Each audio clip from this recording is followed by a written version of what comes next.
does it. So what are you doing? Okay, fine, I'm just gonna sleep.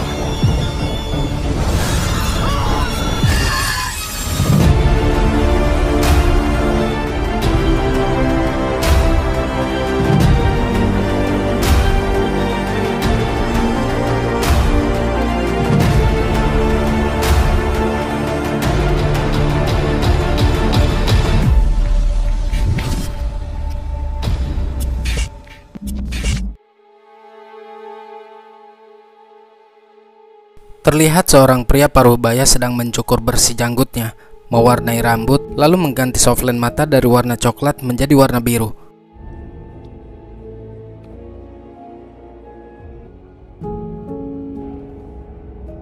Setelah itu dia bersiap akan pergi entah kemana sambil membawa 2 tas besar. Namun sebelum berangkat dia membuat sarapan terlebih dulu. Sebuah pemandangan yang begitu mengerikan diperlihatkan di rumah itu. Semua anggota keluarganya telah tewas dihabisi pria parubaya tersebut.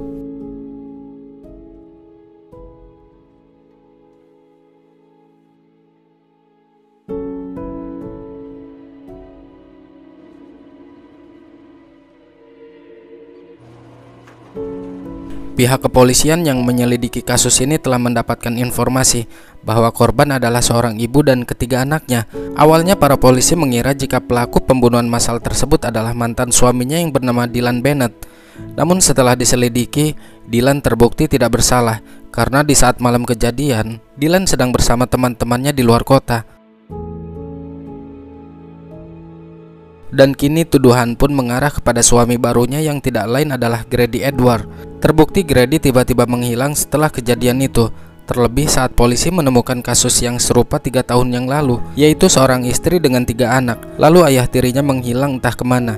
Mereka menduga bahwa pelakunya adalah orang yang sama.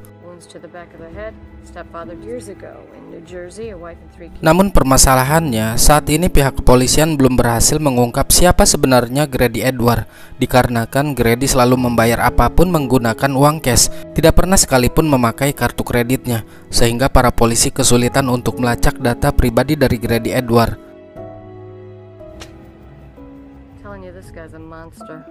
6 bulan kemudian di pusat perbelanjaan, kita akan diperlihatkan dengan seorang wanita bernama Susan dan kedua anaknya bernama Shane dan Beth. Di sana, Shane sedang bertengkar dengan kakaknya karena sang ibu selalu membelikan apapun yang Beth mau, sedangkan dirinya selalu dibatasi. Tiba-tiba Grady memotong pembicaraan mereka. Dia berkata kepada Shane bahwa hidup ini memang tidak adil dan kita sebagai laki-laki seharusnya mengalah kepada wanita. Susan meminta maaf atas kegaduhan ini. Dengan bijak Grady menjawab, "Ya namanya juga anak-anak. Kita sebagai orang tua harus bisa memaklumi mereka, dan saat kamu tahu cara menghadapinya, maka hidupmu akan lebih mudah."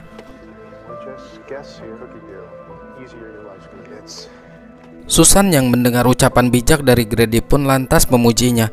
Dia berkata, "Pasti istrimu beruntung memiliki suami sepertimu." Namun di luar dugaan, Grady justru mengaku bahwa dirinya seorang duda yang ditinggal mati istri dan anaknya karena kelalaian sopir mereka. Sepertinya dia suka terhadap Grady saat pandangan pertama. Sampai di kasir pun mereka berdua tampak curi-curi pandang satu sama lain.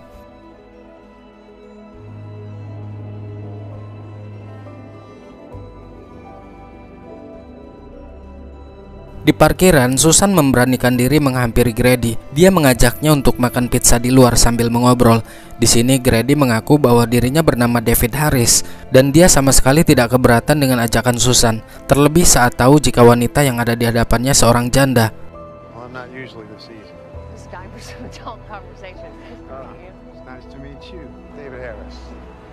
Pucuk dicinta ulam pun tiba. Dari perkenalan inilah mereka berdua semakin dekat. Hingga tidak terasa 6 bulan telah berlalu. Mereka yang sudah sama-sama matang memutuskan untuk bertunangan dan tinggal satu rumah. Hari itu seluruh keluarga berkumpul untuk menantikan kepulangan putra sulung Susan yang bernama Michael. Michael ini adalah anak yang bandel.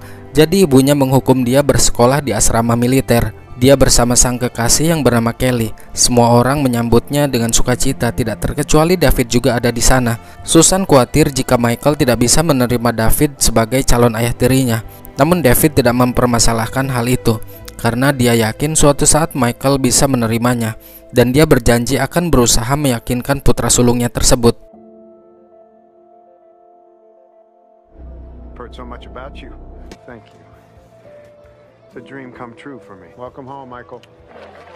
One thing, without it, we have nothing. Seorang wanita bernama Jackie yang merupakan kakaknya Susan menawari sebuah pekerjaan untuk David karena dia tahu saat ini David sedang mencari pekerjaan, dan secara kebetulan Jackie memiliki bisnis di bidang real estate. Makanya dia menawari David di bagian pemasaran. Awalnya David menolak, namun setelah Susan dan Jackie memaksa, akhirnya dia bersedia bergabung dengan perusahaan Jackie. To be your sister, can I? I can't say no. She's the one who convinced me to get you off the road. Thank you, Jack. Don't thank me, thank her. Kemudian David pun meminta izin untuk berbicara secara empat mata dengan Michael di ruang basement. Di ruang basement, Michael melihat beberapa lemari kayu dalam keadaan terkunci. Ternyata lemari kayu itu baru saja dibuat oleh David dengan alasan untuk menyimpan perkakasnya, dikarenakan dirinya sedang merenovasi loteng rumah yang sudah lapuk. Working up in the attic right now. It's a termite den. Di sana, David memberitahu Michael bahwa sebentar lagi dirinya akan menikahi Susan. Dia menginginkan mereka semua kompak dan bersatu sebagai keluarga bahagia. Sebagai imbalannya, David akan meyakinkan Susan agar Michael tidak dikirimkan lagi ke asrama militer. Juga akan membantu impian Michael sebagai atlet renang. More military school. Right here. Where you belong.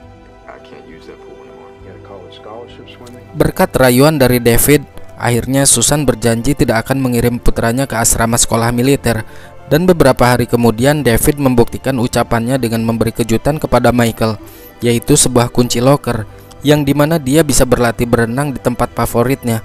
Tentu saja hal itu membuat Michael merasa senang. Dia lantas berterima kasih kepada David. Thank you so much. You're welcome. Di sore harinya, Susan yang sedang masak terganggu oleh suara video game yang dimainkan Sen di lantai atas. Susan berteriak menyuruh Sen agar dia mengecilkan suara video tersebut, tapi dia tidak mendengar. Karena hal itulah, David yang baru saja tiba sontak naik ke lantai atas. Dan disinilah kita diperlihatkan dengan watak David yang sesungguhnya. Sen benar-benar syok.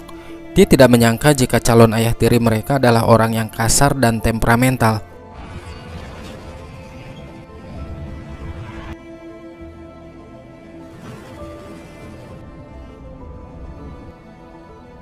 David juga sudah berani mencampuri urusan asmara Michael dan Kelly yang dinilai terlalu berlebihan. Namun Susan menjawab mereka berdua sudah lama berpacaran, bahkan mereka kenal sejak dari sekolah dasar. Kelly membawa dampak baik untuk perubahan sifat Michael. Jadi kamu jangan terlalu kolot menanggapi masalah percintaan mereka berdua. Should stop being so old-fashioned. Known each other since grade school. Saat makan malam tiba, Sen masih tampak terdiam. Gimana enggak, selama hidupnya dia tidak pernah diperlakukan kasar oleh sang ibu. Tapi kali ini dia mendapatkan perlakuan kasar dari calon ayah tirinya. Dia masih belum berani menceritakan kejadian itu kepada sang ibu. Tanpa sadar David berkata bahwa dia sangat merindukan momen makan malam seperti ini. Merindukan? Berarti kau pernah menikah sebelumnya, ucap Michael.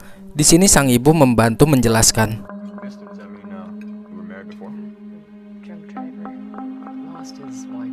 Yeah, I'm sorry, Dad. Tiba-tiba ayah kandung mereka atau mantan suami Susan datang. Jay datang ke sana untuk menjemput Beth dan Sen yang akan membawa mereka berlibur. Tapi Michael tidak mau menemuinya. Dia masih kecewa dengan perceraian kedua orang tuanya yang disebabkan oleh perselingkuhan sang ayah. Hey, back on Sunday. Seorang wanita tua bernama Nyonya Carter datang ke rumah Susan sambil membawa selebaran kertas. Dia memberitahu informasi tentang buronan yang sedang dicari oleh para polisi di Amerika, yang menurut Nyonya Carter sketsa wajahnya mirip dengan David. Namun Susan malah tertawa dan menganggap itu hanya kebetulan saja. Secara kebetulan Michael mendengar percakapan mereka dari lantai atas. Sambil berangkat kerja, David memperhatikan Nyonya Carter dari dalam mobil dengan tatapan jahat.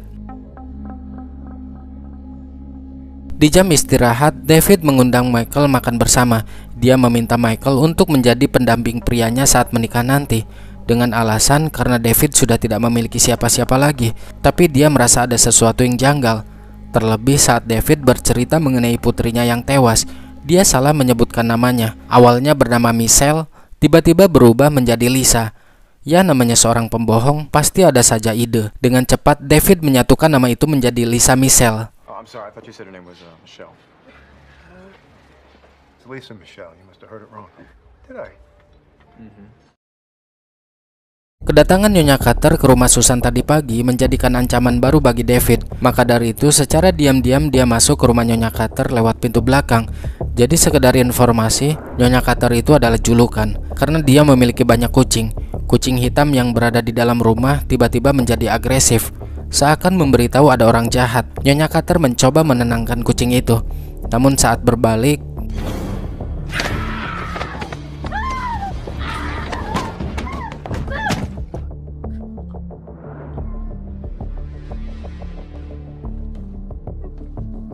yap, David mendorong Nyonya Carter ke ruang basement dan membekapnya hingga tewas.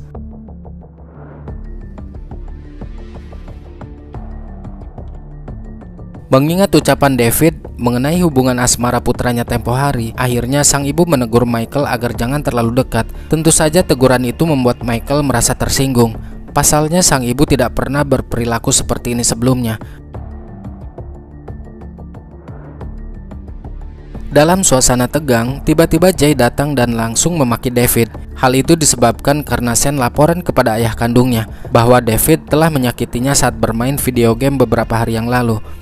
David membantah pernyataan tersebut. Dia hanya menunjukkan sedikit kedisiplinan. Lantas Jay mengancam akan menghabisi David jika dia berani menyentuh anak-anaknya lagi. Keributan pun terjadi. Beruntung, Michael berhasil membawa ayahnya keluar rumah. That's lacking a bit in this. Just trying to show him a little discipline. Touch my family, okay? Well, I will kill you about this guy. What do you know? I'm not your family anymore, Jay. Jay mengutarakan ketidaksukaannya terhadap David. Dia meminta kepada Michael agar menjaga adik-adiknya. Sedangkan di sisi lain, David meminta maaf kepada Sen atas perlakuan kasarnya. Dia berjanji tidak akan mengulanginya lagi. And I just hope you can forgive me when I do. I promise. Never happen again, okay?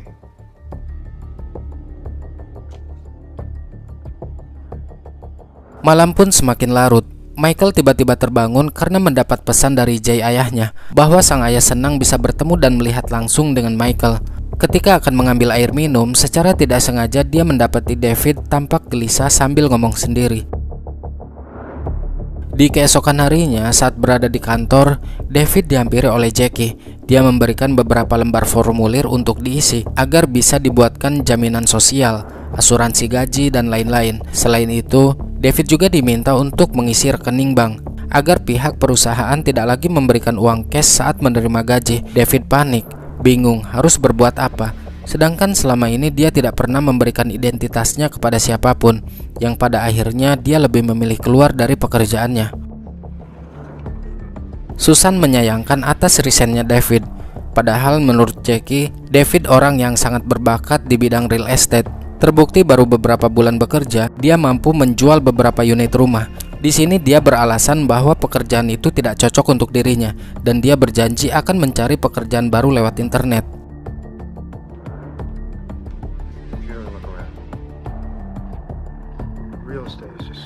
Selang beberapa saat, Susan berpamitan kepada David untuk menemui Jackie di suatu tempat. Setelah Susan pergi, Jay datang berkunjung untuk berpamitan dengan anak-anaknya karena dia akan bertugas keluar kota. David berkata bahwa Susan sedang pergi keluar. Beth lagi di rumah temannya. Sen dan Michael sedang bermain video game di atas. Di sini Jay meminta maaf mengenai kejadian kemarin. Sorry about the other night. Susan and I fight at the airport. I wanted to say goodbye to the kids. Sedikit terjadi perbincangan di antara mereka berdua.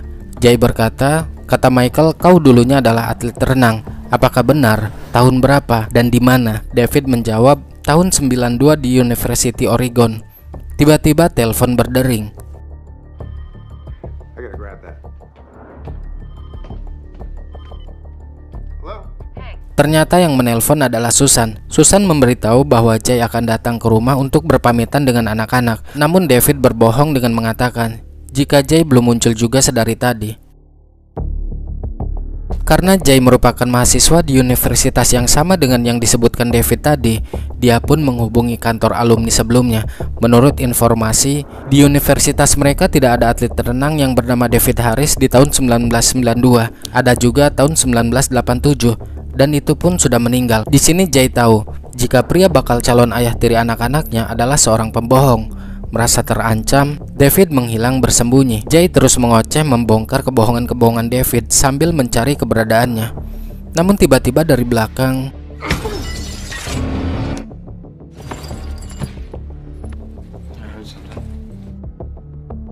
kegaduhan itu sempat terdengar oleh kedua putranya yang sedang bermain game. Namun karena sedang asik, Michael pun tidak terlalu memperdulikannya. Padahal ayah mereka sedang menghadapi kematiannya di ruang basement. Tidak lupa David mengambil barang-barang milik Jay dari taksi yang dipesannya, kemudian membawanya ke ruang basement bersama jasad Jay.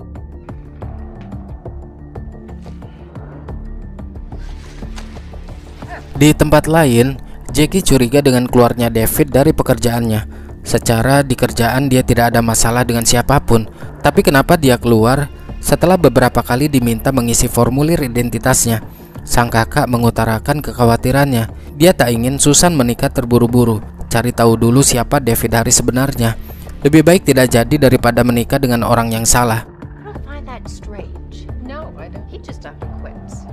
Niat kakaknya sudah benar, mengingatkan sang adik. Tapi apakah kalian tahu, pekerjaan paling sia-sia di muka bumi ini adalah memberi nasihat kepada orang yang sedang jatuh cinta. Dan terbukti, Susan malah membela David. Dia bersikeras ingin tetap menikah karena David lah yang bisa membuatnya bahagia untuk saat ini. David has been good to me. Knowing anything about David, you know what I do know? Starting to sound just like Jay. Happy for me. Is that too much to ask? Menggunakan ponsel milik Jay, di ruang basement, David mengirim pesan untuk Michael putra sulungnya. Sebuah permintaan maaf karena tidak jadi singgah ke rumah. Dia meminta agar Michael bisa menerima ayah tirinya dengan baik. Sontak dia pun menangis, merasa kecewa kepada sang ayah.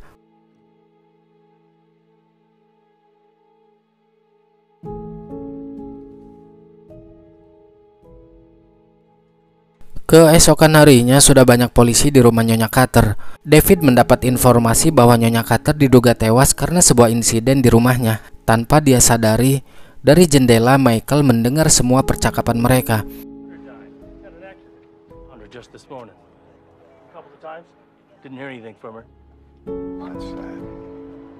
Michael merasa ada sesuatu yang janggal setelah mendengar penjelasan David secara detail mengenai kematian Nyonya Carter kepada Susan. Padahal pria yang ada di depan tadi tidak menginformasikan apapun selain sebuah insiden saja.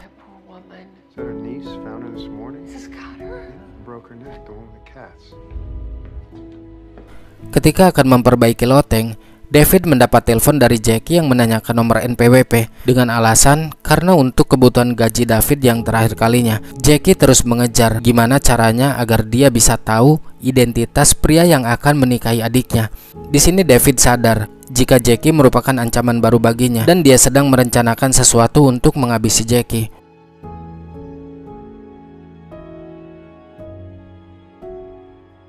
Kejanggalan-kejanggalan yang dialami oleh Michael ia ceritakan kepada sang kekasih. Kelly lantas bertanya, "Apakah ayahmu sudah menyelidikinya?" Michael menjawab, "Kata ayahku semuanya baik-baik saja." Padahal yang mengirim pesan waktu itu adalah David sendiri.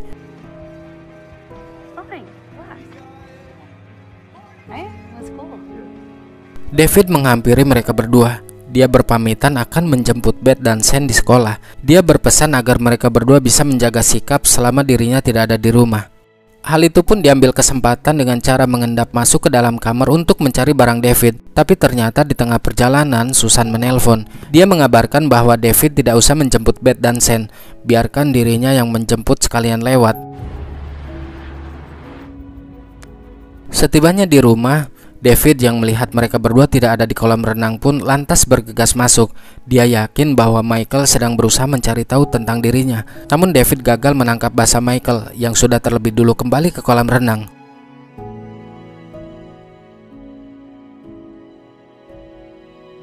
David yang merasa dipermainkan kemudian datang ke kamar Michael. Dia mengancam jika Michael berani mengendap-endap masuk ke kamarnya lagi, maka dia nggak akan segan-segan untuk mengirimkannya ke asrama militer yang kedua kalinya. Di tengah malam, ketika mereka semua sedang tidur, secara diam-diam Michael mencari tahu informasi mengenai seorang buronan yang wajahnya mirip dengan David. Michael benar-benar syok saat menemukan sketsa wajah seorang buron yang paling dicari di Amerika. Ternyata mirip dengan David, calon ayah tirinya. Pantas saja David tidak pernah mau untuk difoto karena dia takut identitasnya akan terbongkar. Beberapa hari kemudian, David yang lagi berada di ruang basement dikejutkan oleh pesan masuk ke ponsel milik Jay, yang ternyata pesan tersebut berasal dari Jackie, bahwa dirinya ingin berbicara dengan Jay mengenai kecurigaannya terhadap David. Tidak berselang lama, ponsel milik Jay berdering.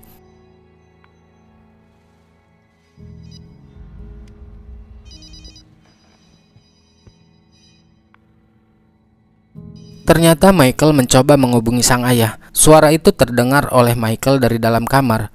Michael pun lantas keluar menuju basement guna menyelidikinya. Namun lagi-lagi David kembali berhasil mengelabui Michael dengan mengatakan bahwa itu adalah bunyi suara ponselnya. Malamnya saat Susan sedang keluar mengantarkan kedua anaknya untuk berkemah, David mendapati pesan berupa email yang dikirim Jackie ke komputer milik Susan. Isi pesan itu mengatakan bahwa ada sesuatu yang tidak beres dengan David. Dia berjanji akan segera menyelidikinya setelah pulang dari luar kota.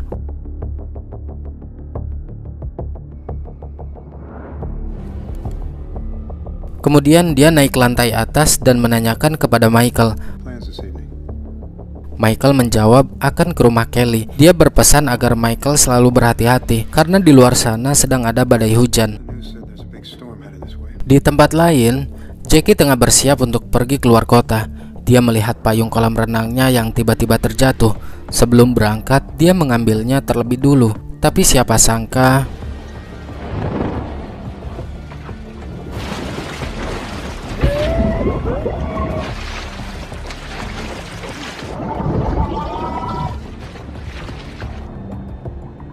David menenggelamkannya hingga dia tewas saat itu juga. Michael mengajak Kelly untuk memeriksa ruang basement rumahnya. Dia curiga karena David selalu menguncinya akhir-akhir ini. Dia sangat yakin ada sesuatu yang David sembunyikan. Awalnya Kelly menolak, khawatir jika aksinya akan diketahui. Namun karena Michael terus memaksa, akhirnya dia pun setuju. Di rumah, Susan yang baru saja tiba langsung menanyakan kepada David apakah Jackie menelpon, dan seperti biasa David berbohong. Susan bercerita bahwa dirinya tidak bisa tidur jika ada hujan badai. Tanpa rasa curiga, Susan pun meminum obat tidur yang diberikan oleh David hingga dia tertidur pulas. Sebelum beraksi, Michael memberi aba-aba. Jika Kelly melihat sesuatu yang mencurigakan, maka dia harus segera menelponnya. Michael pun masuk dengan cara memecahkan kaca jendela ruang basement. Kelly benar-benar cemas dengan keadaan Michael karena misi ini sangat membahayakan nyawa mereka.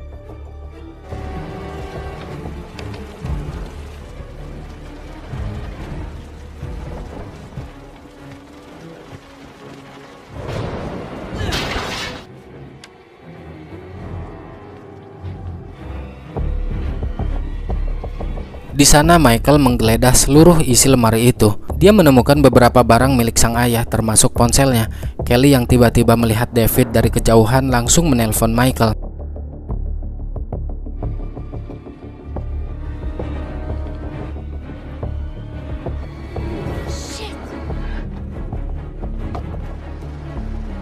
Ketegangan pun terjadi karena fokus mencari barang bukti lain. Getaran panggilan telepon dari Kelly tidak terasa dan ponsel Michael terjatuh. Yang hal itu mau tidak mau membuat Kelly dengan terpaksa harus turun untuk memanggil Michael.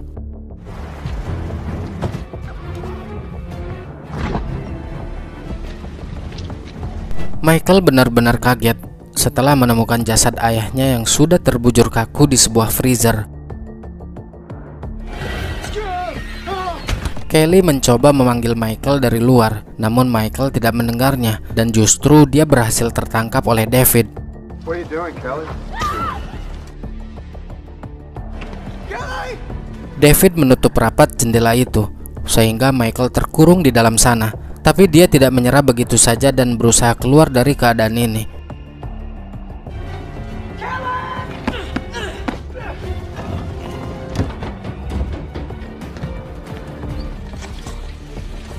Dalam keadaan tidak sadarkan diri, Kelly dibawa ke dapur untuk dieksekusi.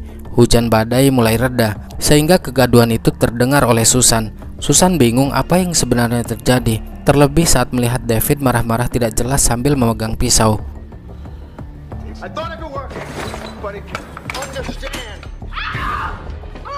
Seketika Susan berteriak melihat Kelly tergeletak di lantai. Michael yang mendengar suara teriakan sang ibu berusaha dengan sekuat tenaga untuk membuka pintu.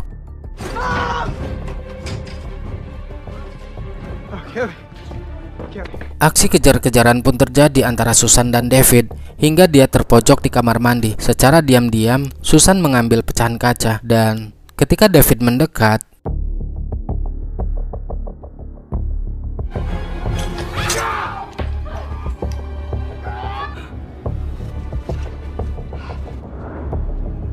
mereka mengira jika David sudah tidak bisa bangkit lagi, tapi di luar dugaan. Dengan cepat mereka menuju ke loteng rumah.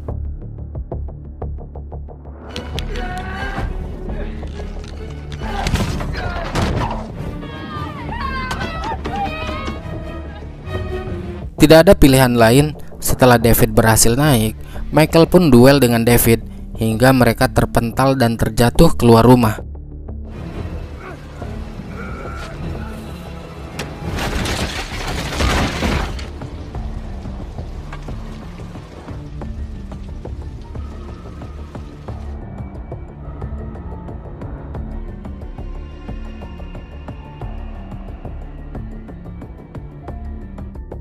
Satu bulan kemudian, saat itu Michael masih dalam perawatan di rumah sakit karena mengalami koma.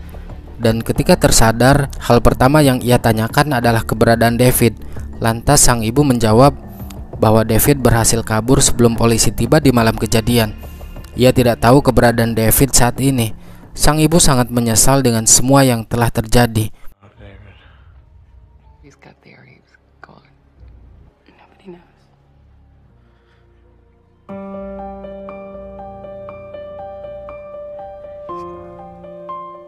Film ini merupakan remake dari film dengan judul sama yang dirilis pada tahun 1987 dan secara longgar didasarkan pada kasus yang dilakukan oleh John List di tahun 1971. Saat itu John List menghabisi seluruh keluarganya, terdiri dari istri, ketiga anaknya ditambah ibu kandungnya sendiri.